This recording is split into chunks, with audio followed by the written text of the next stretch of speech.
March 27th, LA County ordered all beaches closed. CDC is announcing the first instance of person-to-person spread of the new coronavirus in the United States. Todos sabemos por que esta praia está vazia hoje. Do outro lado do Oceano Pacífico está a China.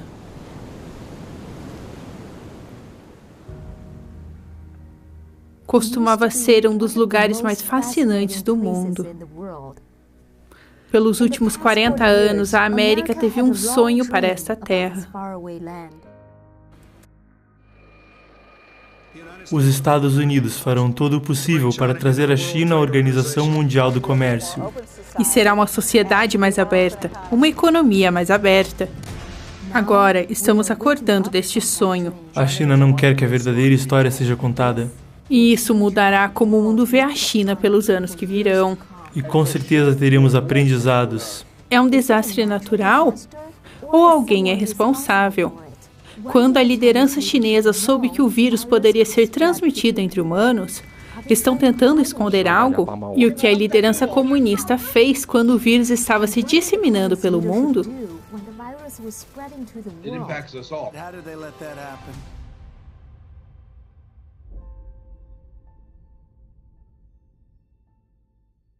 Meu nome é Simone Gao. Eu sou nascida e criada na China. Agora, meu lar é aqui na América, onde sou jornalista. Precisamos chegar à verdade disso, porque milhões de famílias merecem saber a verdade. Precisamos entender claramente o que realmente ocorreu. Assim, as futuras gerações poderão estar livres dessa doença, física e espiritualmente.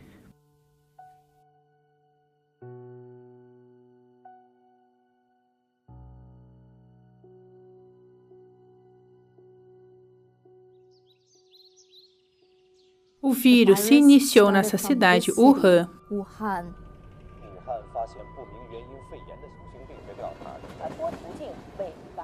O resto da China era ignorante sobre o perigo a caminho.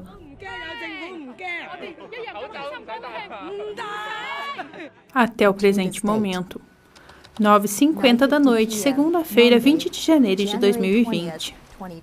Milhões de chineses ficaram chocados ao ver isso na CCTV. Professor John, agora para a seguinte questão.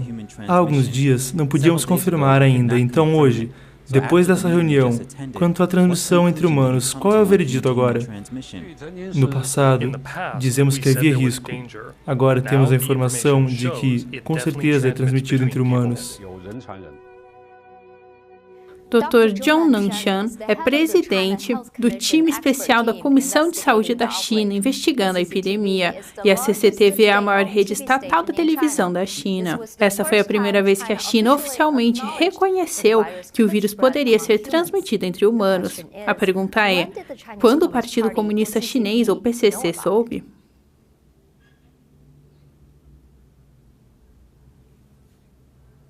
Em 20 de abril, a agência de notícia estatal da China publicou uma entrevista com a doutora Zhang Xijian, uma especialista de prontidão certificada pelo governo. Na publicação, Zhang lembrou seu primeiro contato com o vírus misterioso.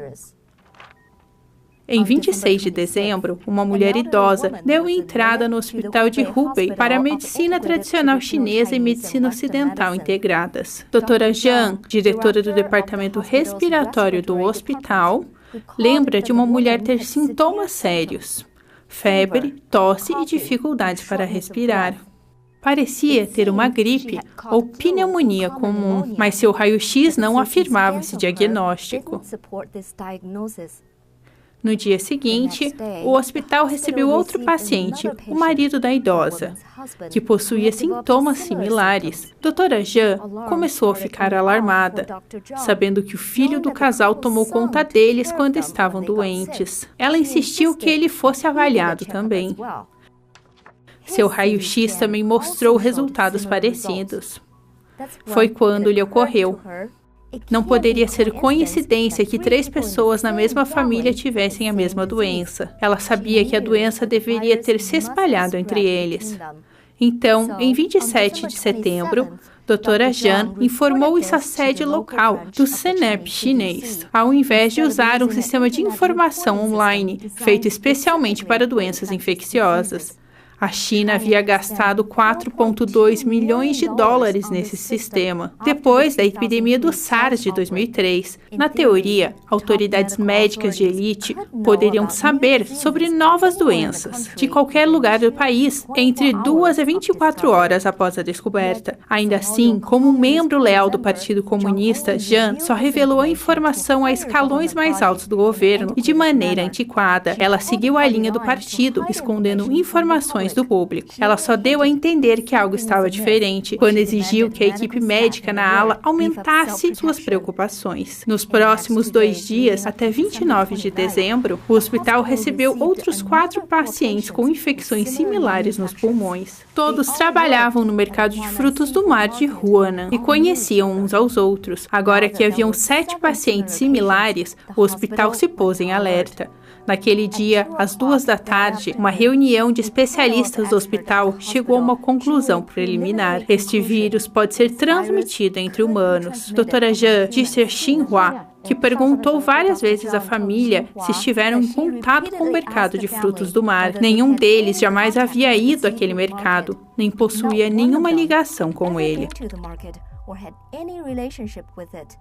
Depois da reunião, Zhan relatou novamente, desta vez diretamente à vigilância epidemiológica nos níveis municipal e provincial. Atendo-se à sua lealdade partidária, Doutora Zhan instruiu a equipe do hospital a manter-se discreta e não revelar qualquer informação ao público. Durante o mesmo período, outro grupo de médicos, com perspectivas bem diferentes sobre segurança pública, também detectou a nova infecção. Ele já é bem conhecido como mártir da epidemia de Wuhan. Dr. Li Wenliang era um oftalmologista empregado no Hospital Central de Wuhan. Às 5 da tarde, de 30 de dezembro, ele mandou um alerta pelo aplicativo de bate-papo chinês WeChat. Ele avisou alguns de seus colegas que vestissem equipamento de proteção.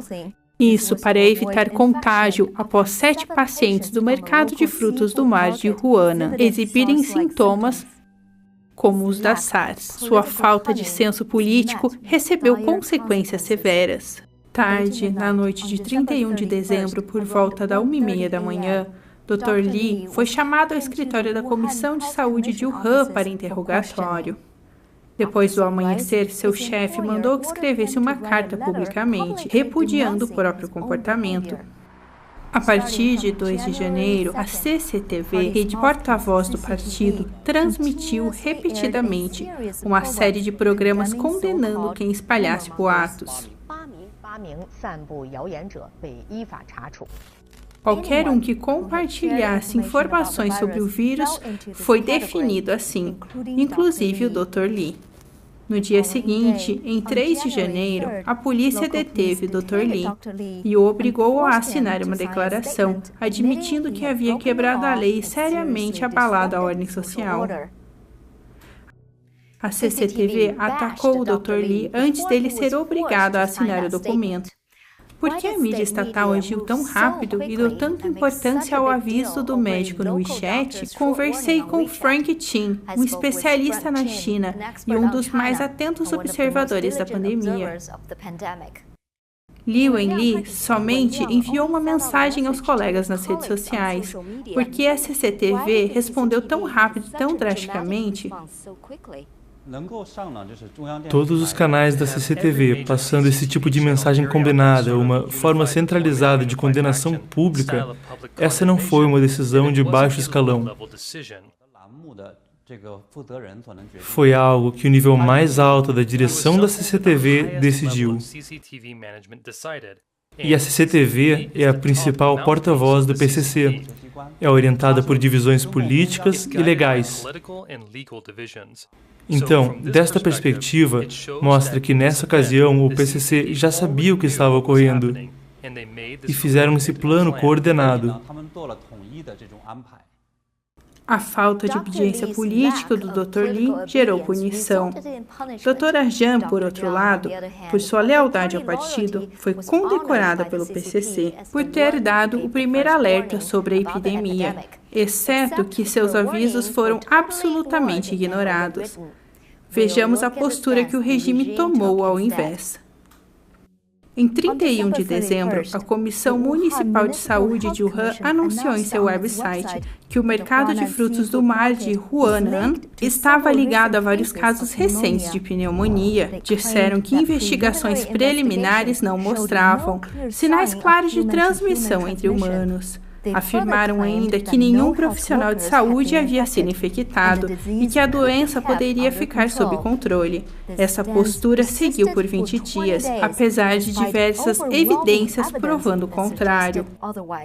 Mais e mais profissionais médicos adoeciam quase diariamente. De acordo com a mídia chinesa Caixin, em 5 de janeiro, exames do Dr. Lu Jun, do hospital de Tongji, mostraram anomalias. A Comissão de Saúde de Wuhan declarou que não havia transmissão clara entre humanos, nem médicos infectados. 6 de janeiro, exames de um médico do hospital de Xinhua, de Wuhan, mostravam infecção. O hospital exigiu que funcionários não espalhassem boatos. Em 7 de janeiro, Dr. Lu Jun foi confirmado como infectado por Covid-19. 3 dias depois, em 10 de janeiro, Dra. Wang Guanfa, da Comissão Nacional de Saúde, declarou não haver infecções em profissionais médicos. A Comissão de Saúde de Wuhan repetiu isso no dia seguinte. 13 de janeiro, 3 enfermeiras de Wuhan testaram positivo. A Comissão de Saúde da China disse à revista Science que não havia infecções entre os 763 profissionais médicos em contato direto com pacientes de Covid-19. Em 15 e 16 de janeiro, mais 3 médicos tiveram exames irregulares ou testaram positivo, mas a Comissão de Saúde de Wuhan declarou não haver novos casos ou infecções entre profissionais médicos. Em 18 de janeiro, o hospital de Xinhua detectou 100 tomografias suspeitas. 4 profissionais médicos em 3 hospitais de Wuhan confirmaram a doença no mesmo dia. No dia seguinte, o governo de Wuhan convidou 10.000 famílias para um banquete comemorando o Ano Novo Chinês. 9 enfermeiras testaram positivo no mesmo dia. 20 de janeiro. Dr. Zhu Nanshan reconheceu a transmissão entre humanos na CCTV. Pouco depois de Dr. Zhong reconhecer transmissão humana, altos escalões se envolveram. O secretário-geral do Partido Comunista, Xi Jinping, expurgou 2 altos oficiais da província de Hubei e da cidade de Wuhan por lidar mal com a epidemia. Entretanto, em uma entrevista, o prefeito de Wuhan, Zhong Shenwan, revelou a natureza caótica da burocracia comunista. Definições sobre a pandemia não vieram a tempo, mas isso é algo que todos têm que entender. Já que é uma doença contagiosa, eu tive que seguir as leis de prevenção e tratamento de doenças infecciosas. Como um gestor regional, tenho que ser autorizado para dar informações. Como indicado pelo prefeito de Wuhan, ele não podia decidir o que fazer. A decisão final vinha da hierarquia. Podemos confirmar isso por documentos internos do governo. Em 14 de janeiro, enquanto oficiais de saúde da China anunciavam publicamente na TV estatal que o risco de transmissão entre humanos permanecia baixo, ações da liderança partidária sugeriam uma perspectiva diferente. Um fax dentro do governo obtido pelo Epoch Times indica que em 14 de janeiro, órgãos locais deflagraram o alerta máximo de emergência. O documento dizia que a Comissão Nacional de Saúde da China já havia estabelecido um conjunto de medidas de prevenção e tratamento. Estavam transmitindo-as a órgãos de saúde regionais. Algumas medidas claramente indicavam que a alta liderança chinesa sabia que a doença podia ser transmitida por humanos, muito antes do PCC compartilhar a informação. Por exemplo, o documento ordenava hospitais a treinarem funcionários para medidas preventivas e agir para impedir a doença de se espalhar entre equipes médicas. Mas há mais. O exército chinês sabia da epidemia antes mesmo da emissão de medidas preventivas. Isto pode ser comprovado por um documento da Universidade de Engenharia Naval. O documento de 2 de janeiro ordena que o Departamento de Segurança da Universidade monitore visitantes suspeitos de infecção por uma pneumonia desconhecida, vinda de Wuhan. Ainda diz que essa ordem segue uma instrução do Departamento de Engenharia Naval com o número de série 298, publicado em 2019. A informação mais precoce e precisa vinha das Forças Armadas chinesas. A Universidade de Engenharia Naval produzir documentos como esse indica que os militares muito provavelmente sabiam da epidemia e da infecciosidade, já em dezembro de 2019 ou ainda antes. Todas as instruções foram secretas, algumas especificamente alertando para que não fossem levadas à internet ou exibidas publicamente. E assim foi feito. O PCC manteve 1,4 bilhões de chineses desavisados do perigo deste vírus por ao menos 20 dias. O período não poderia ter sido pior.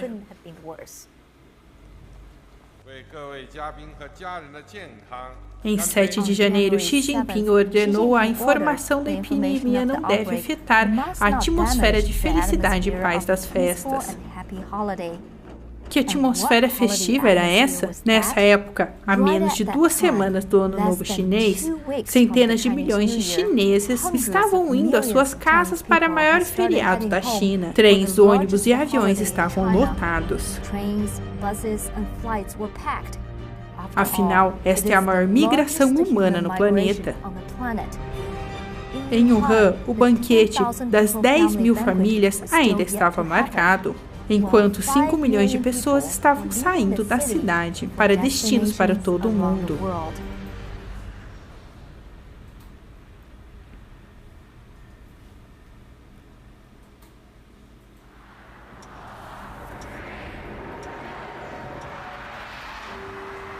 Conforme 2020 chegava, os Estados Unidos encontravam-se em uma época tensa e incomum. Pela terceira vez na história americana, um presidente havia sofrido impeachment. O foco da mídia voltava-se à decisão do Senado e à dúvida da continuidade de Trump no cargo. Qualquer coisa, além das fronteiras americanas, parecia trivial. Foi justo quando a notícia de um vírus desconhecido em uma terra distante discretamente surgiu. Na sede do CDC americano em Atlanta, de acordo com uma notícia de 4 de abril de Washington Post, o CDC soube de uma série de casos na China em 31 de dezembro, mas essa informação não veio das autoridades chinesas. Realmente não foi até 3 de janeiro, quando o diretor do CDC, Robert Redfield, recebeu uma ligação de um oficial chinês, que a China informou Redfield de uma doença misteriosa se espalhando em Wuhan. Perguntamos ao CDC sobre os detalhes desse telefonema, particularmente quando foi dito ao órgão americano que o vírus era transmissível entre humanos. O CDC não respondeu. O resto do mundo começou a saber de algo ocorrendo em Wuhan por meio de janeiro. Mas a seriedade não foi relatada ao mundo. Em 14 de janeiro, a OMS começou a seguir o discurso do governo chinês, dizendo que não havia evidências claras de transmissão humana.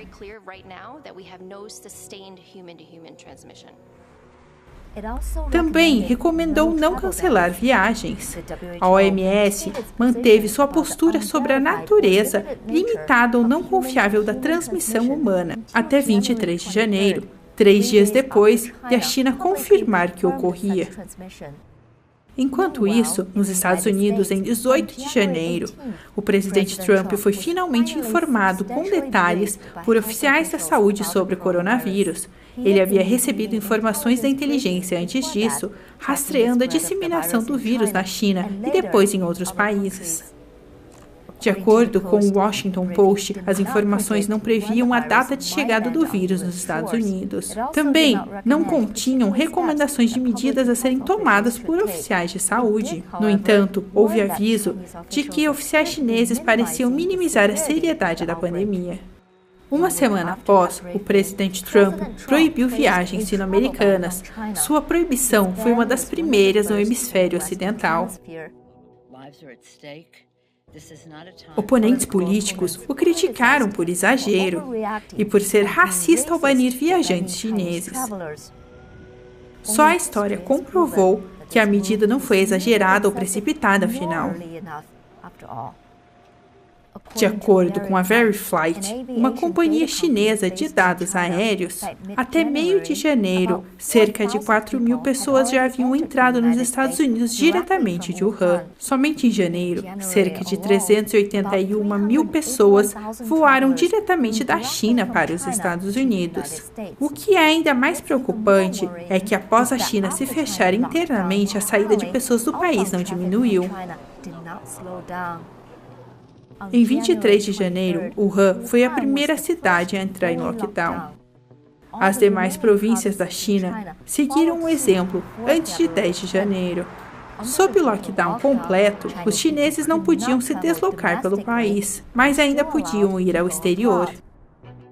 Na verdade, enquanto implementava medidas estritas de quarentena em fevereiro, o regime chinês continuou a assegurar ao mundo que a epidemia estava totalmente sob controle e continuou a encorajar voo internacional de cidades chinesas.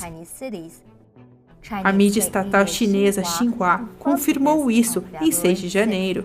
Noticiaram que 2 dias antes, a administração da aviação civil exigiu que a linha aérea da China continuasse operando rotas internacionais a países sem restrições de viagem. Em 3 de fevereiro, a OMS novamente seguiu a China. Na abertura da reunião do Conselho Executivo do órgão, o diretor-geral, Tedros, apoiou a asserção chinesa de que não havia problemas em voos internacionais. Não há motivos para medidas que desnecessariamente interfiram com a circulação e o comércio internacionais. Convocamos todos os países para implementar decisões baseadas em fatos e consistentes. De acordo com a Veriflight, voos internacionais agendados na China não reduziram significativamente até março, enquanto o tráfego doméstico foi seriamente limitado desde 9 de fevereiro. Por que o PCC esconderia a transmissão entre humanos? Então, permitiria que os chineses viajassem para o exterior? Eles queriam espalhar o vírus para o exterior? O PCC sempre considera seu poder político a coisa mais importante. Também dá muito peso às operações econômicas, já que a economia garante a estabilidade social na China e, assim, garante o poder político. Então, nesse processo, o PCC deixou voos internacionais seguirem para poder transmitir ao mundo uma falsa impressão de estabilidade, garantindo que multinacionais ficassem na China. E para o mundo, o PCC deu a falsa impressão de que poderia controlar a pandemia e a situação. Fez isso para evitar que o investimento estrangeiro parasse e que seus negócios mergulhassem no caos. Então, nessa situação, o PCC não ordenou que voos internacionais parassem. Além disso, em 31 de janeiro, vimos que o PCC ficou estarrecido após Trump proibir temporariamente o tráfego aéreo chinês. O Ministério das Relações Exteriores o criticou. Então demonstra que o PCC considera o lucro mais importante do que a vida humana. Não só no sentido de que não considera as vidas de chineses, mas o PCC não considera nenhuma vida em nenhum país do mundo.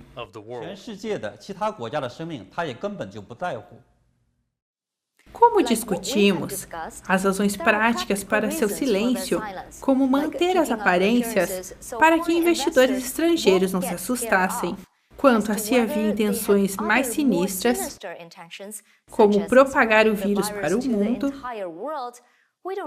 não podemos ter certeza, mas o que temos certeza é que o PCC sabia no início de janeiro que haveria competição mundial em breve por um certo produto. A Associated Press obteve um relatório de 4 páginas do Departamento de Segurança. De acordo com o relatório, líderes chineses intencionalmente esconderam a seriedade da pandemia do mundo no começo de janeiro. Enquanto faziam isso, importavam mais e exportavam menos suprimentos médicos. Tentaram esconder isso, negando restrições de exportação e atrasando a entrega de dados financeiros. Altos oficiais de Taiwan corroboram isso. Chen Shimai, vice-primeiro-ministro do país, falou de suprimentos médicos em uma entrevista recente com a rede de TV Formosa. Chen revelou que, ao tentar encomendar máscaras, ligou para um fabricante taiwanês de suprimentos médicos em 27 de janeiro. Telefonei para Huang Qingshan, o CEO da Nanliu, que fabrica TNT. Me disseram que a China havia comprado uma encomenda imensa de TNT da Índia havia um mês, então as máscaras estavam esgotadas em todo o mundo.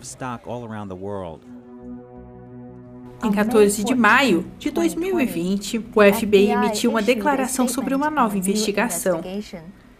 Agentes cibernéticos ligados à China estavam alvejando e debilitando organizações americanas com pesquisas quanto ao Covid-19. Esses ataques visavam roubar resultados de pesquisa relacionados a vacinas, tratamentos e testes. De acordo com o Wall Street Journal, oficiais americanos afirmaram que a China e o Irã iniciaram ataques já a partir de 3 de janeiro. Quando eu vi essas notícias, o que me chamou a atenção não foi o PCC tentar roubar pesquisas de vacinas, já que roubar propriedade intelectual é o que sempre fazem. O que me chamou a atenção foi que começaram já em 13 de janeiro a alvejar pesquisas. Isso confirma que já sabiam o quão sério isso era, já nessa época. Se o PCC só estava tentando esconder a identidade do vírus e a propagação da pandemia, era de esperar que parassem a farsa após o resto do mundo descobrir. No entanto, o PCC continua a manter rigidamente o encobrimento, assim como no início. Por que isso? O que mais podem estar escondendo?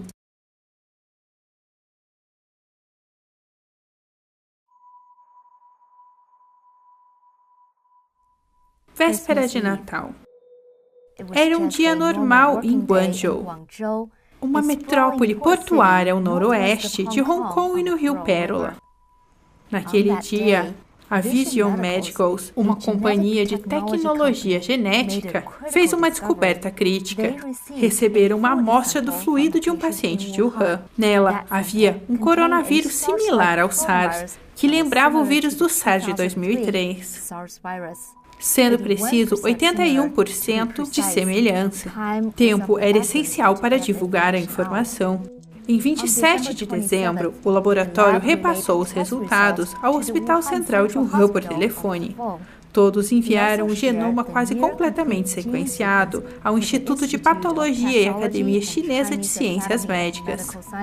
Em mensagens internas da empresa, pesquisadores descreveram o vírus como um coronavírus de SARS com proximidade a morcegos. Nos dias 20 e 30, pesquisadores do Vision Medicals foram a Wuhan pessoalmente para informar as descobertas.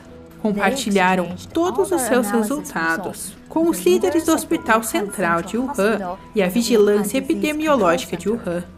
No dia seguinte, em 1º de janeiro, um pesquisador recebeu um telefonema de um oficial da Comissão Provincial de Saúde de Hubei. O oficial deu as seguintes ordens: todas as amostras precisam ser destruídas e o laboratório está proibido de estudar novas amostras de Wuhan.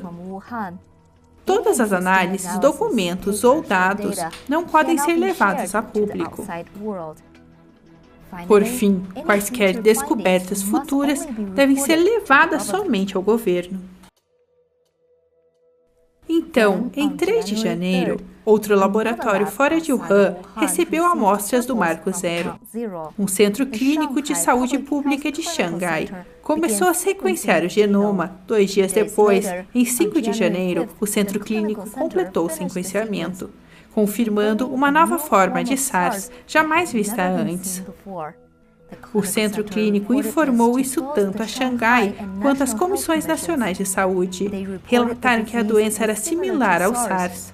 Suspeitaram que era transmissível pelo ar e recomendaram que aéreas públicas tomassem medidas de segurança para conter o contágio. Mas assim como nos avisos anteriores, ambas as entidades aparentemente ignoraram as informações e avisos.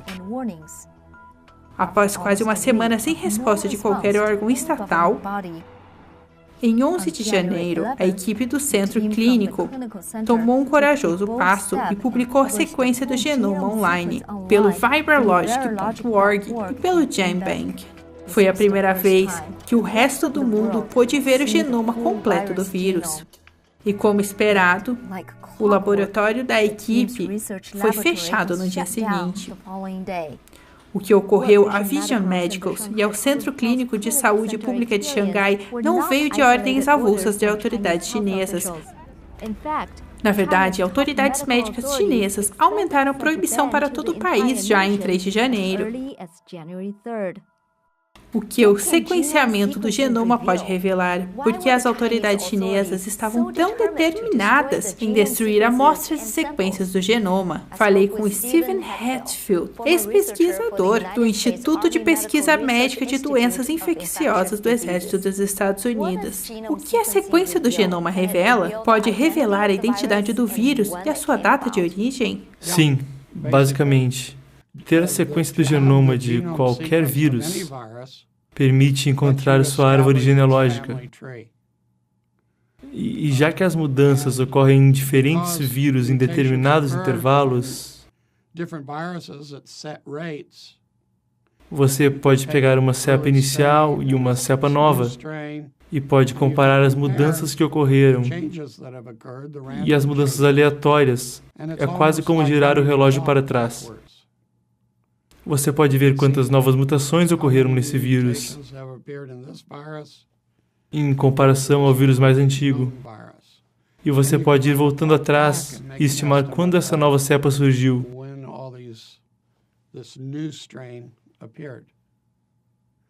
Chama-se relógio molecular.